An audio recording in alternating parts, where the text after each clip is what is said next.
Having seen the OTOY fan film recently, I can't really add anything that's not already been said. It was touching, looked fantastic, some amazing details both in the fan film and in its production. It was unexpectedly nostalgic to see Shatner return again as Kirk, with Sam Witwer, Starkiller himself, playing the body double.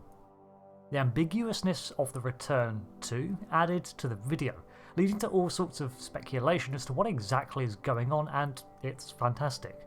For me, this immediately jumps into the realms of soft canon, head canon, as it does not interfere with anything lore-wise, and does an excellent job of marrying new and classic Trek through subtle details.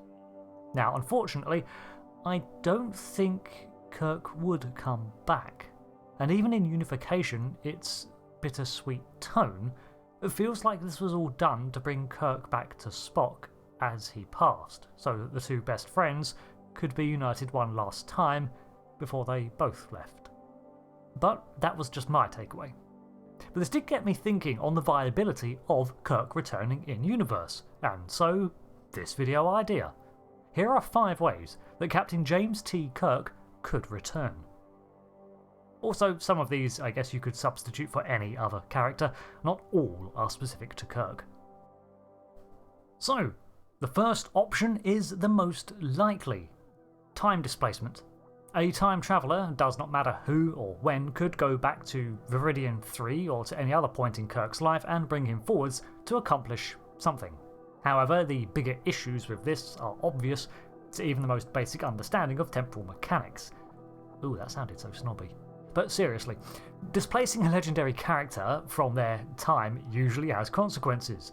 There are many characters that could do this, however, from Wesley Crusher to any temporal agent, but the biggest questions are why and would it change things? Well, there would have to be a substantial motive to displace someone in time, especially someone as high profile as Kirk. More powerful cosmic entities like Q, or possibly even Trelane, could likely do this in a contained fashion, limiting alterations to time. As we have seen in the Next Generation's tapestry, a being like Q is quite capable of temporarily altering events and managing any butterfly effects to prevent large-scale changes. So a careful alteration to time could bring forwards a Kirk from the past. However, Starfleet's Temporal Prime Directive exists, let alone the future Temporal Accords, expressly to prevent meddling, because even by the 32nd century, the UFP is not that adroit with alterations to time. So, there would have to be a hell of a motive. If, however, he was brought forwards from the moment of his death and then placed back again, he theoretically could achieve one final adventure, caught in the moments just before his fate claimed him. So, simple time travel is possible, but I doubt it would be without repercussions. Unless it was all kept secret, of course. Moving on. We have the return of Kirk as a character in Strange New Worlds. While at this time he is not in a command role and still serving on the USS Farragut, the chronology of this series places it in the Prime Timeline. Despite this, there have been canon alterations mentioned, centering around the involvement of the Temporal War and attempts from factions to remove the Federation from having existed, altering Earth's 21st century history. The biggest example we see is the shifting of the eugenics wars to a precursor of World War III from 1996. While Word from God says that the timelines still lead to TOS and beyond, more or less, the series is no stranger to tampering with time. In fact, we see the ramifications of Captain Pike attempting to alter his own fate, only to learn that, with him still around somehow, Spock dies in numerous iterations of events. This has a massive snowball effect by the 24th century, completely upsetting the timeline. With the series having established that some changes can be permitted, so long as overall continuity persists, other events are fixed points, to borrow a Doctor Who term. I suspect anything involving the main cast of the original series, therefore, is going to fit into the latter camp, and having some minor changes to Kirk's timeline after his trajectory are bound to have larger implications, like Captain Pike.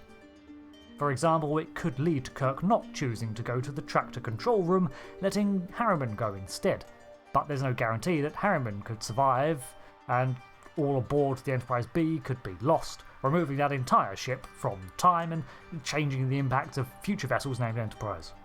Or if Harriman succeeded and was lost to the Nexus, Kirk would not be there to help Picard in 2371. Actually, Harriman might be there to help instead. This deserves its own speculative video. But I hope the point is made. Altering Kirk's fate in Strange New Worlds is going to lead to massive impacts down the line, and probably not one future temporal agencies would permit, even if it was to save James Kirk. Alright, so altering his future too much is a no-go.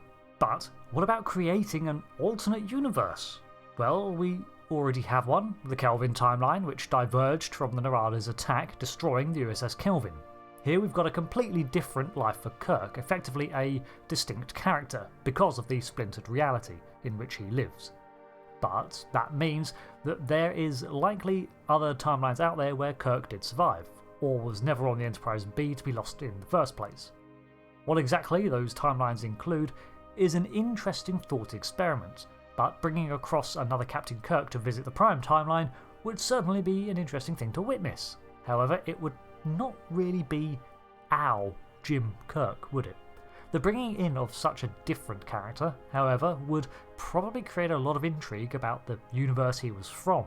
I love seeing into alternate depictions of events, seeing how character choices might diverge and the repercussions that I might have.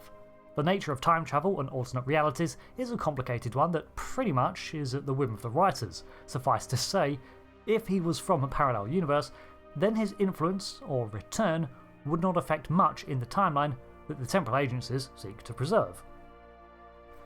So, an alternate Kirk is actually quite likely with a minimal impact. This one is slightly more morbid. We know now from canon that Section 31 retrieved his body from Viridian 3 when they recovered the Enterprise D wreckage. While that ship was lovingly restored by Commodore LaForge as a pet project over the following decades, Section 31 hauled away and put Kirk's body into the wings of Daystrom Station. They did the same thing with Picard's human remains from Coppelius. But that makes a kind of sense, as he still had the potential Borg protein markers in his mind, something that maybe Starfleet might have taken to researching in time, had they not been compromised already. But as for Kirk's body, why would they need this? Well, in the Shatnerverse books, which you could consider an alternate timeline too, Kirk was actually revived. It was these books that detailed Spock's visit to his friend's gravesite, long before the events of the Romulan evacuation, and they were penned by William Shatner himself. It also features a Borg plot to infiltrate the Federation, by resurrecting one of their most well-known heroes as an agent to take out their authority figures on the Borg, such as Picard. While this is its own contained narrative, it does draw on events set up in TNG that also unfolded in the Prime timeline, with the Borg attempting to make more subtle approaches and the recovery of Kirk's body. As far as I can see, however, Section 31 lacks motive to bring back Kirk, as he is too high profile a person to use as a secret agent, and doing it for fun or morale seems a little out of character for them. Still, with the remains recovered and in storage, there's always the potential for some form of Lazarus project, or even the recreation of his mind in some digital format. Although I'm not fond of the latter, and I'm not sure Kirk would be either. So, there is one possibility that is pretty unique to Kirk, although others have been affected. The Nexus echoes. The Nexus energy ribbon is a strange phenomena that sweeps through the galaxy on a predictable course every 39.1 years. Beings who are not destroyed upon coming into contact with the ribbon are trapped within it, in a realm that responds to your desires.